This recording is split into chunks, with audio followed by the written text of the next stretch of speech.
नमस्कार. पहिल्यांदा सगळ्यात जास्त आनंद होतोय.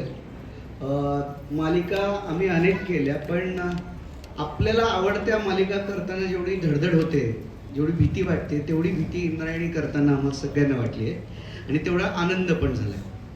कारण अशा पद्धतीची मालिका टेलिव्हिजनवर येणं ही माझ्या मते आमची म्हणजे जे करणारे मेकर्स आहेत आणि प्रेक्षकांची दोघांची पण गरज आहे.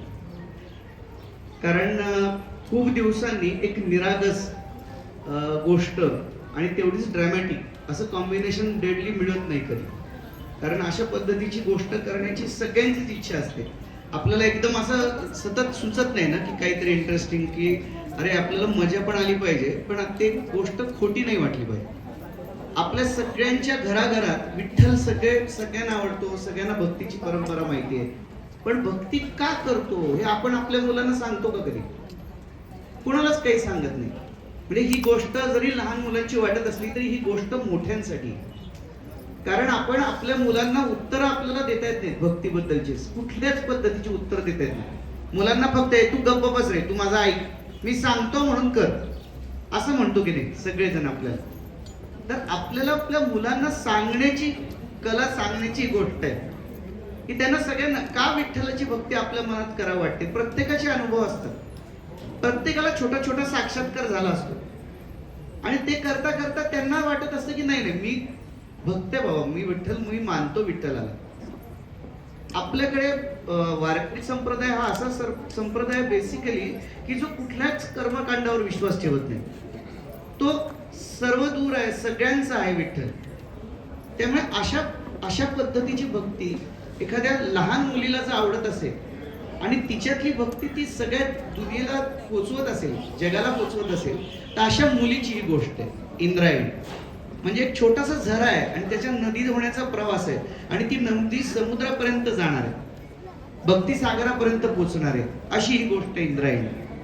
आपल्याला प्रत्येकाला माहिती असतं की वेगवेगळ्या संतांना पण वेगवेगळ्या लोकांचा त्रास होऊन गेलाय, खूप छळलंय लोकांनी, पण मुख्यतः त्यांच्या मनातली भक्ती ही त्या सगळ्यांवर पार झाली आहे ना.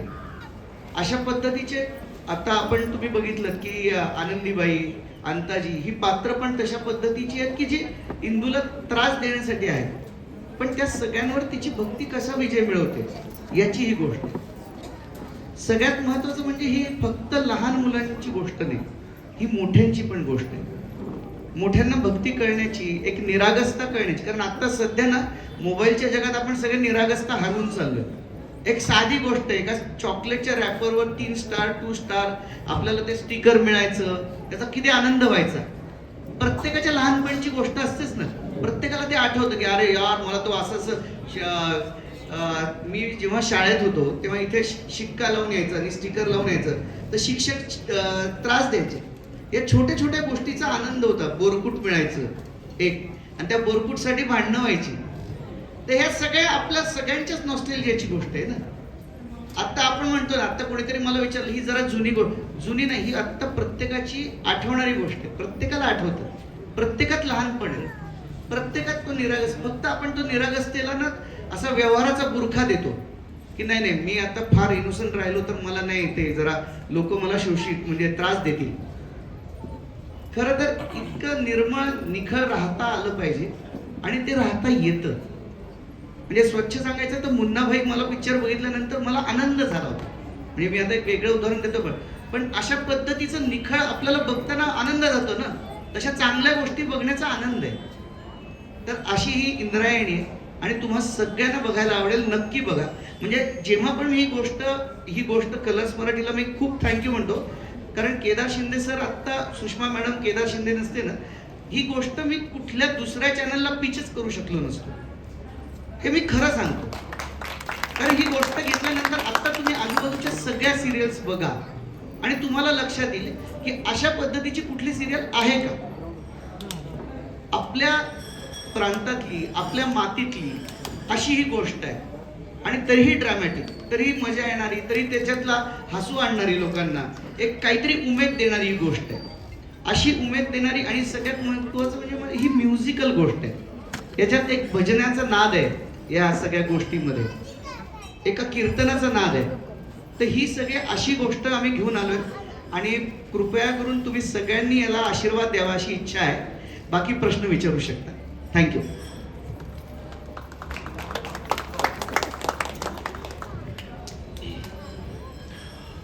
नमस्कार, रामराम, जय हरी. बऱ्याच दिवसांनंतर, बऱ्याच वर्षांनंतर, साधारण एक 6-7 वर्षांनंतर मी पुन्हा एकदा टेलिव्हिजनकडे वळलेलो आहे, मालिका करतो आहे.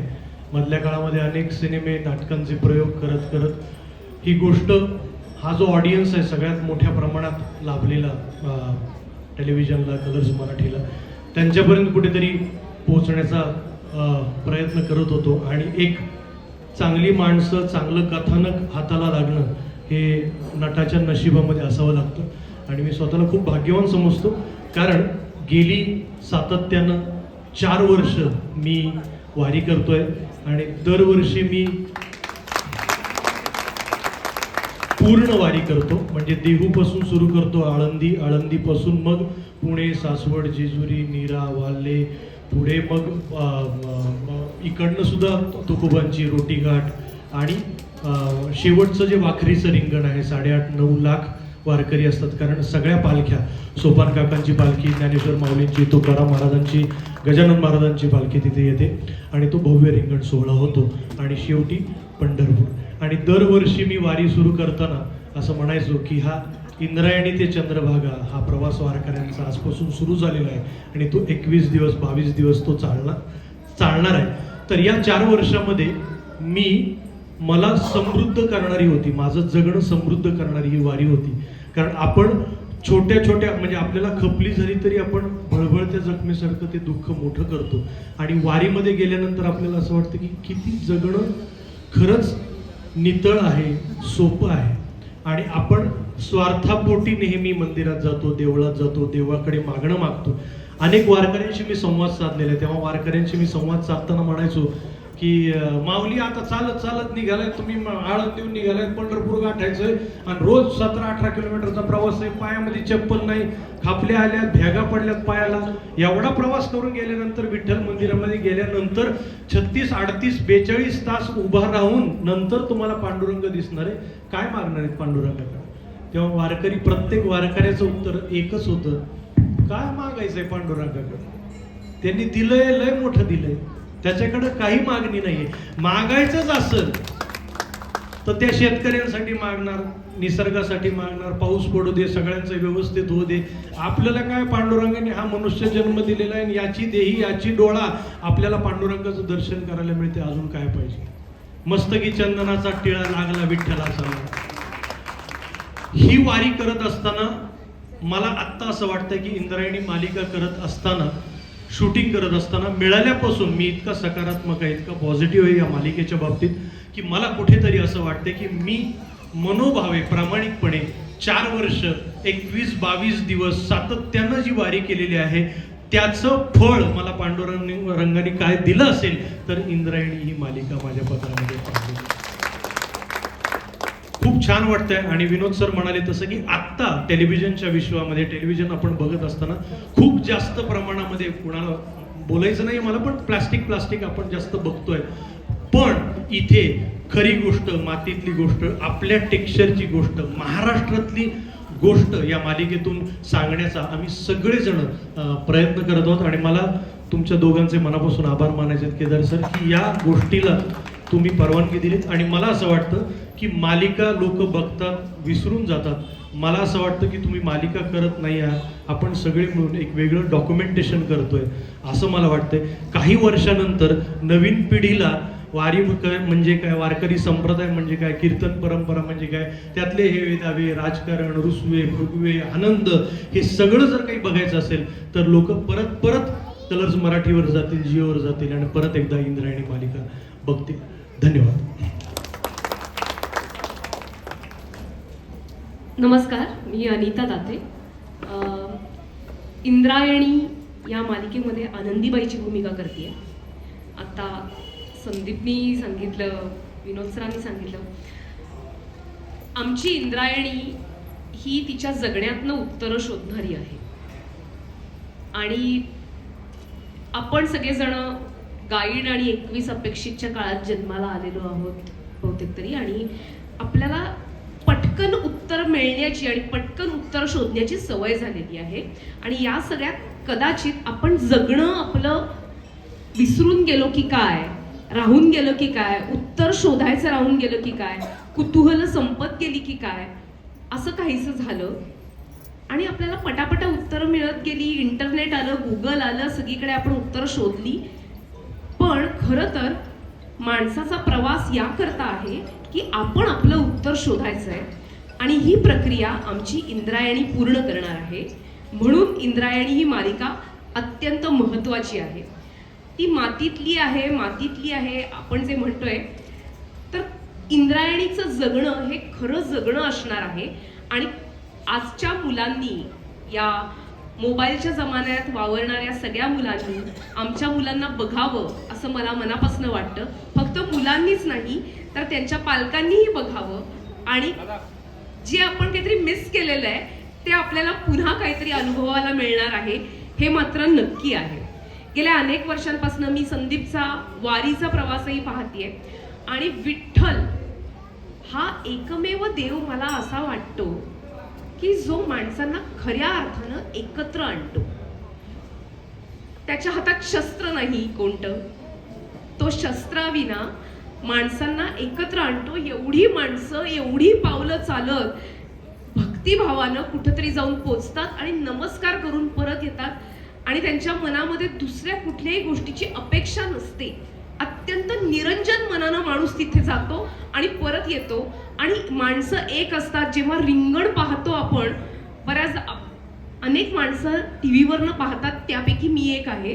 तर ते जेव्हा रिंगण पाहतो तेव्हा डोळ्यामध्ये पाणी येतं की ही पावलं एकत्र कशी पडतायत, हा रंग एकच कसा दिसतोय.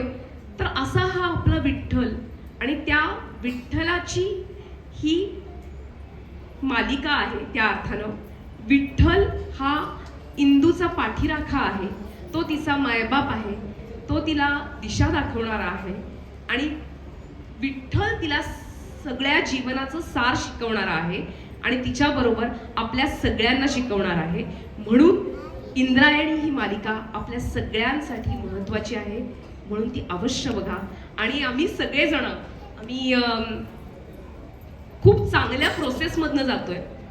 कलर्स मराठीचे मनापासून आभार की इतकी चांगली भूमिका दिली आणि इतकी चांगली टीम दिली. ही छोटी छोटी मुलं आम्हाला खूप काही शिकवतात. ती सेटवरती असतात तेव्हा हरिपाठ म्हणतात, छान ओव्या शिकतायत, काही काही गाणी शिकतायत. हा आमचा आदू छान मृदुंग वाजवतो. काहीतरी एक छान मंगलमय असं वातावरण असतं सेटवरती. यांच्याकडनं काहीतरी शिकायला मिळतं. कोणीतरी काहीतरी ओव्या गुणगुणत असतं, काहीतरी वेगळं वातावरण असतं. आणि सगळ्यात महत्त्वाची गोष्ट म्हणजे आम्ही एक गावगाडा उभा करतोय. त्या गावात सगळी माणसं आहेत, सर्व पद्धतीची माणसं आहेत, चांगली वाईट, कोणीतरी उपदेश करणारी, कोणीतरी नुसतं ऐकून घेणारी, सर्व पद्धतीची माणसं जशी तुम्हाला आसपास पाहायला मिळतात तशी सर्व माणसं आहेत. पण आमची मालिका ही माणसांची मालिका आहे. तुमच्या मनामधले राग, रुसवे, लोभ, आसक्ती, असूया या सर्व भावनांना हात घालणारी आहे. आणि ही आम्ही सगळी पात्र ही माणसं आहोत. काही कुठलीही गोष्ट पुट ऑन ऑर्गॅनिक नसलेली नाही.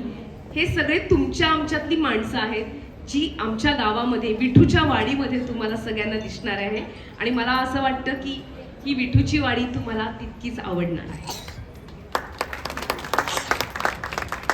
एक फक्त सांगतो, संदीप पाठक आणि अनिता दाते या हे जे रोल करणार आहेत त्याच्यानंतर ते वारीत गेले तरी त्यांना प्रेम द्या, त्यांना फिजिकली हाणू नका, कारण हे ते रोल करत आहेत. कारण त्यांचा दुष्ट रोल असला तरी ते त्यांचा प्रॉब्लेम काय, ते खूपच दुष्ट रोलही चांगला करतात. त्याच्यामुळे प्लीज वारीत हा 4 वर्ष जातो हे लक्षात ठेवा. हा एक अंदाजीची दुष्ट रोल करतोय, त्यामुळे त्याला प्लीज वारीत येऊ द्या आणि त्याला तेवढंच प्रेम द्या.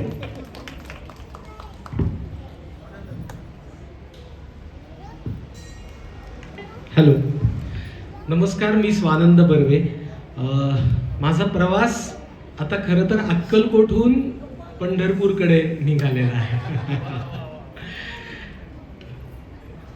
सुखा लागी जरी करीसी तळमळ, तरी तू पंढरीसी जाय एक वेळ. मग तू अवघाची सुखरूप होसी, जन्मोजन्मीचे दुःख विसरसी, असा तुकोबांचा अभंग आहे. अवघाची सुखरूप होसी असं म्हटलंय, सुखी म्हटलेलं नाही, कारण सुख आलं की दुःख आलं, सुखरूपच होऊन जाल. तर खरं तर मला असं वाटतं की अगदी प्रामाणिकपणे सांगू का की मला जेव्हा फोन आला की हे, तर मला असं वाटलं की अरे बापरे, आता परत फेटा बांधायचा. पण विनोद दादांनी इतका सुंदर हा रोल समजावून सांगितला आणि खरंच ही वारी आहे असं मला वाटतं. आणि कलर्स मराठीवरच मी आधीची मालिका जय जय स्वामी समर्थ केली होती आणि त्याच्यामध्ये चोळप्पांचं काम मी केलं होतं आणि तो अनुभव एक फार वेगळा भारून टाकणारा अनुभव होता. खरं सांगायचं तर मी अजूनही त्यातनं फारसा बाहेर आलेलो नाही, इतका तो जिवंत आणि रसरशीत अनुभव आहे. आणि तिथून आता माझा प्रवास पंढरपूरच्या दिशेने सुरू झालेला आहे. आणि जन्मोजन्मी तुझा दास, तुका म्हणे हेची आस. संदीप म्हणाला तसं खरंच वारीचे काही क्षण मी सुद्धा अनुभवलेले आहेत. आणि इतकं सुंदर आणि भारलेलं वातावरण. आमच्या सेटवर आम्ही अनेक पखवाज वाजवणारे येतात, उत्तम टाळकरी येतात, उत्तम गाणारे येतात आणि संध्याकाळी जी एक भजनाची मैफिल उडते की असं वाटतं की आपण खरंच शूटिंग करतोय का खरंच आत्ता जसं या मंदिरात बसून भजनं म्हणतो आहोत आणि आपण तल्लीन होऊन जातो आहोत आणि मग त्याच्यात कसा वेळ जातो हे कळत नाही. इतकं सुंदर आणि मॅग्नेटिक वातावरण तिथे तयार होतं. तर मला असं वाटतं की खरंच केदार सरांचे आणि कलर्स मराठीचे आभार आहेत, कारण इतका जिवंत आणि रसरशीत विषय आणि ती लहान मुलांची म्हणजे लहान मुलांच्या रूपात तो विठ्ठलच सगळीकडे खरं तर खेळतोय, सेटवर वावरतोय, बागडतोय, खोड्या करतोय, झाडावर चढतोय, आमच्याबरोबर क्रिकेट खेळतोय, अशी मोठी मौज सेटवर चाललेली असते. तर अगदी नक्की असं वाटतं की एका खूप वेगळ्या प्रोसेसमधून ही मालिका तयार होतीये आणि सगळे मिळून हा जगन्नाथाचा रथ आहे तो आता आम्ही पुढे नेतो आहोत. आणि मला खात्री आहे, 100% खात्री आहे की तुम्ही सगळेजण त्याच्यावर भरभरून प्रेम कराल, कारण हा विषयच तितका रसरशीत, उदात्त आणि असा उत्कट आहे. नक्की पहा इंद्रायणी. धन्यवाद. रामकृष्ण हरी. नमस्कार. माझं नाव स्वाती काळे. मी शकुंतला हे कॅरेक्टर करते या सिरियलमध्ये. सगळ्यात आधी कलर्स मराठी, केदार शिंदे सर आणि विनोद दादा, तुम्हा सगळ्यांचे खूप खूप आभार, कारण की ही माझी पहिली मालिका आहे. सो त्यांनी मला यात संधी दिली काम करण्याची, त्यासाठी मी खूप खूप आभारी आहे. इंद्रायणीचा सगळ्यात आधी मी सेटवरच्या गमती जमती तुम्हाला नक्की सांगेन. गमती जमतीपेक्षा सुद्धा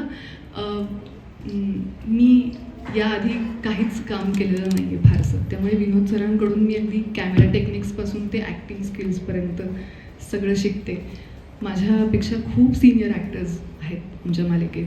इवन ही मुलं पण खूप चांगलं काम करतात. तर या सगळ्यांकडून मला खूप काही शिकायला मिळतं. त्यामुळे माझी जर्नी ही अशी सुरू आहे.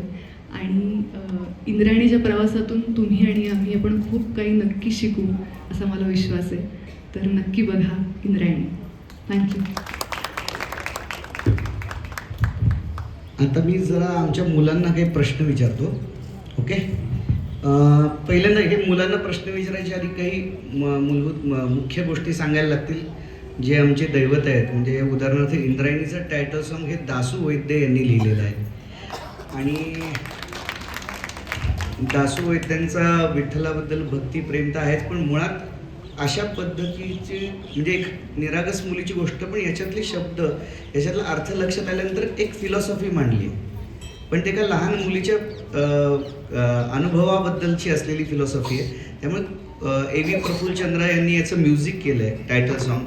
आणि त्याचं बॅकग्राऊंड म्हणजे खूप दिवसांनी असं झालं की एक A.V. प्रफुल्लचंद्र हे मोठे बॅकग्राऊंड देतात म्हणजे सिनेमांना वगैरे, ते आता सिरियल्सला देत नाहीत. पण ही गोष्ट बघितल्यावर त्यांना वाटलं की नाही सर, याचं बॅकग्राऊंड मीच करणार. इतक्या म्हणजे आता तुम्ही त्यांचं नाळमधलं गाणं असेल तरी ते तुम्हाला लक्षात आलं की किती मोठा संगीतकार आहे. आणि सगळ्यात महत्त्वाचं म्हणजे चिन्मय मांडलेकर, हे याची गोष्ट आणि याचा स्क्रीन प्ले सगळं चिन्मय मांडलेकर लिहित आहेत. त्याच्यामुळे चिन्मयला खूप दिवसांनी मी असा आनंद आलेलं बघितलं की अरे ही गोष्ट मजा आहे, ही करूया आपण. चिन्मय मांडलेकरांचं एक वैशिष्ट्य आहे की त्या आपल्याला दिसतं की इतक्या ड्रामॅटिक सिरियल्स करतायत, पण त्यांच्यातला इनोसन्स त्यांनी हरवला नाही. तर हा इनोसन्स चिन्मयचा पण आहे की तो तुम्हाला या सगळ्या मुलांमधून दिसणार आहे. तेच म्हटलं ना, ही मोठ्यांची पण गोष्ट आहे. तर आता आपण इंद्रायणीला प्रश्न विचारू. इंद्रायणी, मला सांग, तू जेव्हा तुला ऑडिशनला बोलवलं तेव्हा तुला काय वाटलं होतं ग? तेव्हा मला काय वाटणार, तेव्हा मला आनंद झाला. आनंद का झाला? तुला घेतलं नव्हतं ना? पण घेतलेलं कशावरून? माझ्या डायलॉगवरून. कशावरून? तू काय केलं होतंस तेव्हा? मी डायलॉग क्रिकेटचं गॅदरिंग सीन केलं होतं. काय केलं होतं? मी भांडणं करते. भांडणं करते म्हणून निवडलं तुला? हो तू चांगली भांडणं करतेस का? हो. बर, मला सांग, सगळ्यात आवडता सेटवरचा तुझा मित्र कोण आहेत? या इंद्रायणीचे 2 दोस्त कोण आहेत?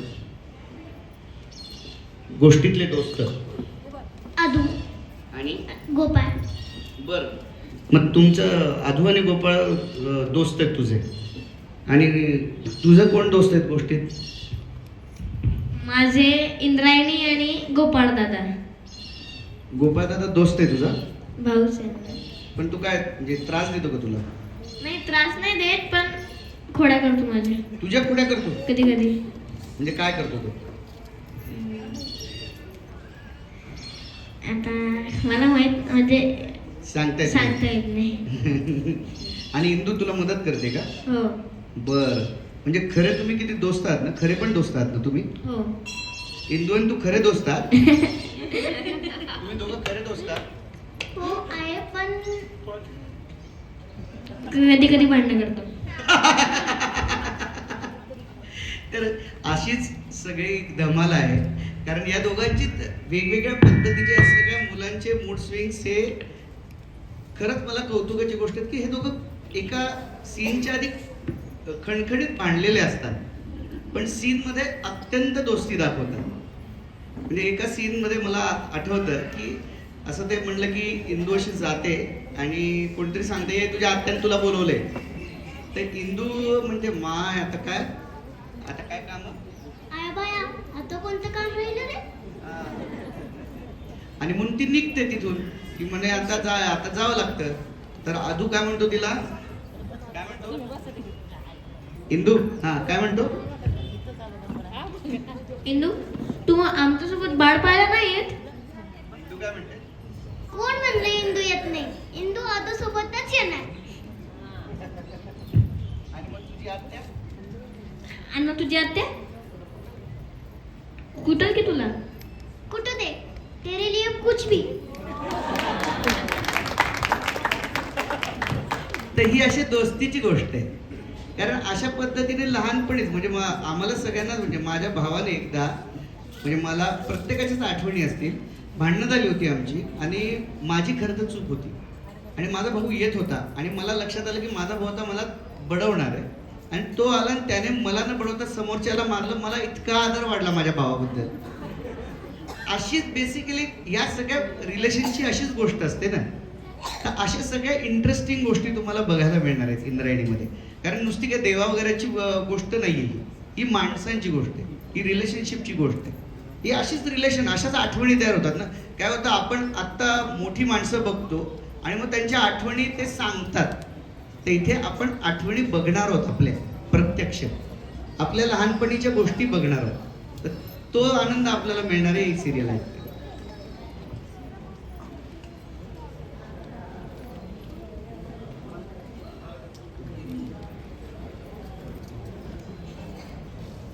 हॅलो. तर मित्र कलाकारांनी आपलं मनोगत इथे व्यक्त केलेलं आहे. तुमच्यापैकी जर कोणाला काही प्रश्न विचारायचे असतील आपल्या कलाकारांना तर हात वर करायचा आहे. आम्ही तुमच्याकडे येतो माईक घेऊन. अच्छा, ते बाय बोलायला हात वर करताय. Hello hello hello.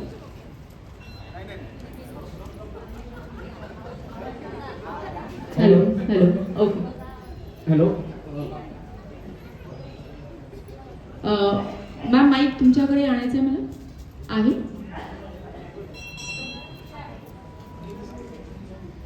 हॅलो विनोद सर, नमस्कार. मी नितीन मोरे, लेट्सअप मराठीमधून. तुम्हाला विचारायला आवडेल की संदीप दादा आहेत, स्वानंद आहे, अनिताताई आहे, सगळेच गाजलेले कलाकार आहेत, म्हणजे मातीतून आलेले कलाकार आहेत आणि चांगल्या पद्धतीने कामं त्यांच्या मी बघितली आहेत. पण या 3 मुलांसोबतचं काम किंबहुना टीजरमध्ये ह्यांच्या व्यतिरिक्त अजून खूप सारे बच्चा गँग आम्हाला दिसते, त्यांच्यासोबतचं काम करण्याचं आव्हान कितीसं वाटतं का? कारण का जसं मी बोललात की सीनच्या आधी भांडणं ही चिक्कार असायची, पण एकदा सीन सुरू झाला की वन टेक असा सीन द्यायचे. ते किती आव्हान वाटतं लहान मुलांसोबत काम करताना? खूप दिवस माझ्या मते दे धमाल म्हणून एक सिरियल होती, त्याच्यानंतर लहान मुलांची अशी सिरियल आली नाही आहे कधी.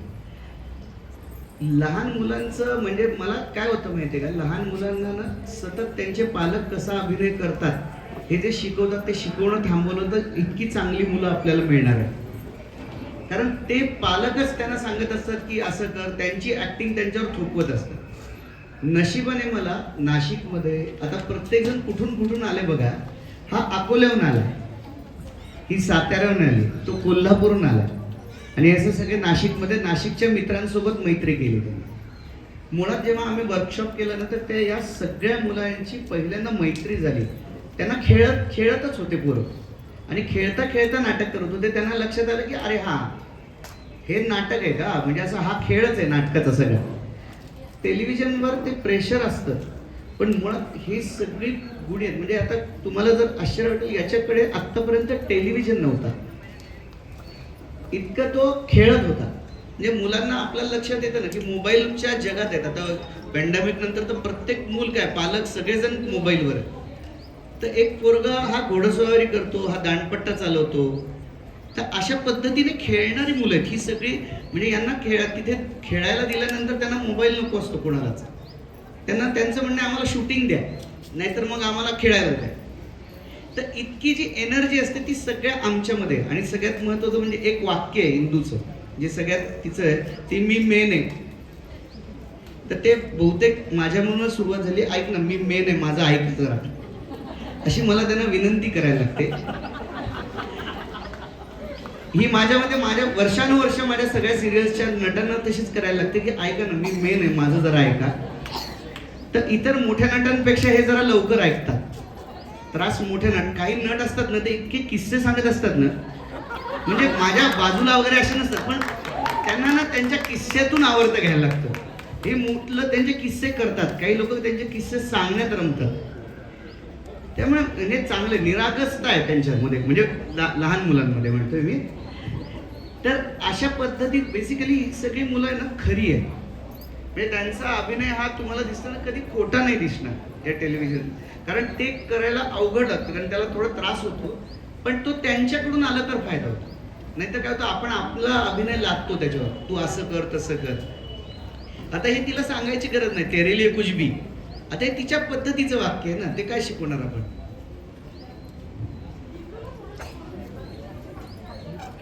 हा इंदू, तुम्ही विचारा म्हणजे ती सांगेल, कारण काय होतं, ती प्रश्न विचारला तर ती बोलली. म्हणजे हा, इंदू तू कुठली आहेस सांग बरं.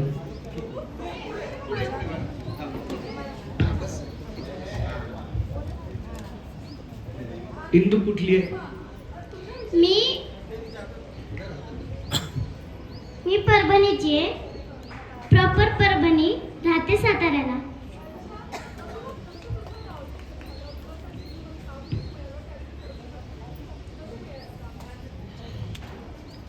मला केदार सरांनी सांगितलं, विनोद सरांना, की तू एकदा ही मुलगी बघ.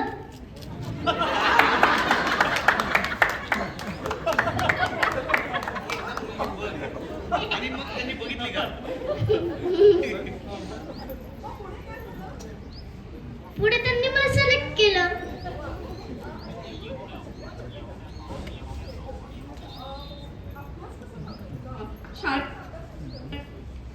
मला वेळच भेटत नाही अभ्यास करायला. अरे म्हणजे फुल टाइम अभिनेत्री होणार आहेस तू, अभ्यास नाही करणार आहे? नाही, मी करते पण वेळच नाही भेटत. ओके. सेट वरती सगळ्यात जास्त तुला सांभाळून घेणारं कोण आहे, असं मोठ्यांपैकी कोण आहे? विनोद सर. हो, काय काय सांगतात ते? काय काय सांगतात ते? काय सांगत नाही, पण खूप खूप छान घेतात मला. ओके. ह्या सगळ्यांकडनं तू शिकतेय अभिनय, आणि तुझे आम्ही टीजरही बघितले मालिकेचे, खूप चांगलं काम केलंयस तू. तुला स्वतःला स्क्रीनवरती बघताना कसं वाटलं? खूप छान वाटलं. अच्छा. अभिनेत्रीच व्हायचं असं ठरवलंय तू आता? हो. अच्छा. टीव्ही साठी काम करायचं की चित्रपटासाठी? टीव्ही साठी. ओके ओके, ठीक आहे. आता तिला ती सांगेल आपल्याला आपण काय काय करतो. हां, सकाळी शूटिंगच्या आधी काय काय करतो, काय काय उच्चार करतो, काय करतो. हां, शूटिंगच्या अगोदर मी ट अजून सा लावते, ओम हे करते मी. नाही, तुझा एखादा छानसा तुझ्या आवडीचा एखादा डॉयलॉग म्हणून जाऊ दे तू, मालिकेतला तुझा फेवरेट असलेला. अया चाफा मेलाय वाटतं.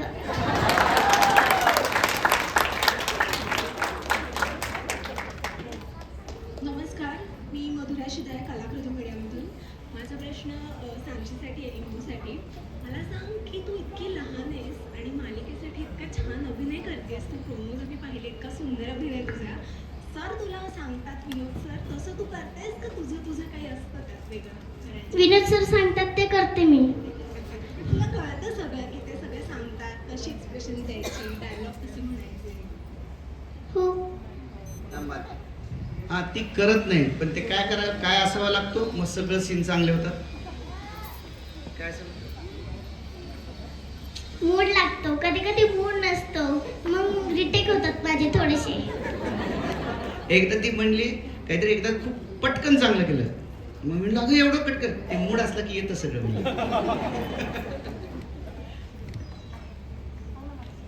नमस्कार, माझं नाव अंकिता शिंदे, मी इट्स मज्जामधून आहे आणि माझा प्रश्न संदीप सरांना आहे. सर, नेहमीच विनोदी भूमिका किंवा प्रेक्षकांना हसवण्याची जबाबदारी तुमच्यावर असते, पण या मालिकेत खलनायक किंवा ग्रे शेडची भूमिका साकारत आहात. प्रत्येक भूमिका चॅलेंजिंग असते, पण या भूमिकेतली कोणती गोष्ट तुम्हाला पर्सनली चॅलेंजिंग वाटते? खरं तर प्रत्येक भूमिका किंवा प्रत्येक धाटणीची भूमिका ही करायला कठीणच असते. विनोदी भूमिका करणं सुद्धा खूप कॉमेडीचं डॅम सिरियस बिझनेस, फक्त ती संख्यात्मक जास्त आहे. विनोदी कामं 25 केली असतील तर गंभीर कामं 10 केली आहेत, पण ती 10 केली आहे. 25 जास्त असल्यामुळे ती पटकन लोकांच्या समोर येतात. या मालिकेमध्ये इंद्रायणीमध्ये जे पात्र आहे अंताजी, तर त्याच्यामध्ये फक्त ग्रे शेड किंवा विलन असं म्हणजे असं न समजता एखादा माणूस आहे त्याची वृत्ती जी आहे ती कशी परिस्थितीनुसार बदलत जाते. म्हणजे फक्त आता एक सीन बघितला तर तुम्हाला ऑब्व्हियसली हा सीन बघितल्यानंतर कोणाला वाटेल की हा खलनायक आहे या मालिकेतला. तर खलनायकपेक्षा त्याच्या चुकांमुळे किंवा त्याच्यावर झालेल्या अन्यायामुळे तो हळूहळू माणूस म्हणून कसा बदलत गेला, किंवा आपल्या आजूबाजूला सुद्धा आपल्या परिवारामध्ये सुद्धा अशी लोक तुम्हाला बघायला मिळतील. हा विलन म्हणजे असा भीती वाटणारा विलन नाही. आपल्या घरात आपल्या परिवारामध्ये सुद्धा अशा वृत्तीचा कोणीतरी माणूस असतो. तो मला असं वाटतं की ती वृत्ती पकडणं, ते टेक्स्चर पकडणं, ते कॅरेक्टर पकडणं मला जास्त इंटरेस्टिंग वाटतं खलनायक करण्यापेक्षा. हां खानदानी आपण उभे इथे.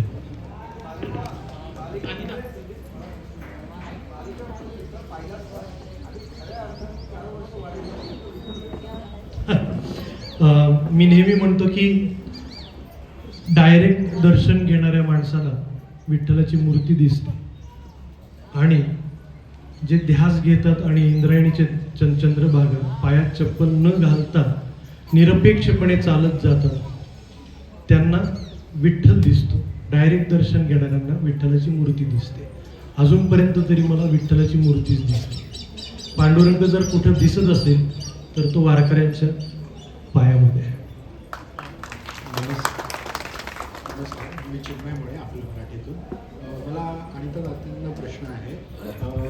आनंदीचा आनंद नेमका कशात आहे? तिचा आनंद हा तिच्या पोझिशनवरती अवलंबून आहे. तिला सत्ता हवी आहे, तिचं ऐकणारी माणसं हवी आहेत, आणि सर्वश्रेष्ठ असं स्थान हवं आहे तिला, आणि त्यातच तिला आनंद आहे. आणि हे खूप मानवी आहे. कुठल्याही माणसाला अत्यंत वरच्या पोझिशनला जायचं असतं की जिथे लोक त्याला हात लावू शकत नाही. अशी पोझिशन आनंदीला हवी आहे.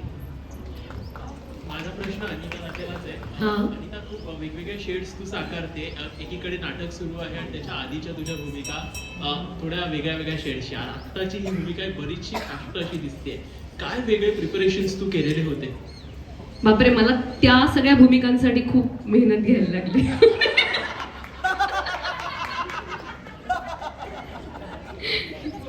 आता मला थोडंसं सोपं जातंय.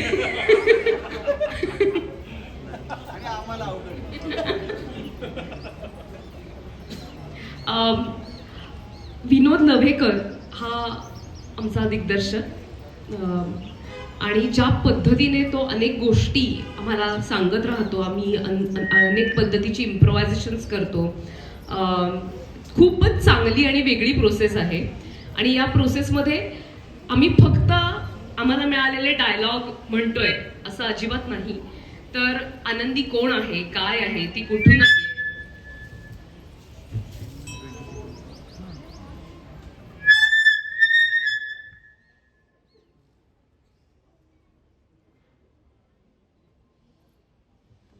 आनंदी कोण आहे, काय आहे, ती कुठून आली आहे, तिचा प्रवास काय आहे, तिच्या महत्वाकांक्षा काय आहे, या सगळ्याबद्दल आम्ही खूप एकमेकांशी बोललो, त्याच्या गोष्टी तयार केल्या. ती नेमकी कशी बोलेल, ती कुठल्या भाषेत बोलेल, ती तिच्या मुलाशी कशी वागेल, तिच्या मुलीशी कशी वागेल, या सगळ्यांमध्ये काय पद्धतीचे फरक असतील, या अनेक बारकाव्यांना आम्ही हात घातला. आणि अशी कुठली व्यक्तिरेखा आपण आसपास बघितलेली आहे का की जिच्या असण्यातनं, जिच्या वागण्यातनं आपल्याला आनंदी मिळू शकेल, यासाठी आम्ही खूप खटाटोप केला, वर्कशॉप केले, त्याच्याबद्दल बोललो आणि त्यातनं आज आनंदी तयार झालेली आहे. आणि अर्थातच आमची कलर्स मराठीची क्रिएटिव्ह टीम ही या सगळ्या मागे आहे, आनंदी उभी करण्यामागे. आणि आता मला फक्त या सगळ्यांना फॉलो करायचं आहे आणि अधिकाधिक त्रासदायक अशी आनंदी तयार करायची आहे. प्रोसेसची सुरुवात झालेली आहे, कळस अजून गाठायचा आहे. होऊन जाऊ दे. तर मी तुम्हाला सुद्धा विचारू इच्छिते की कलर्स मराठीवर येत्या काळात रसिकांना काय काय नवीन बघायला मिळणार आहे. नमस्कार सगळ्यांना. आपली पायरी ओळखून बसावं.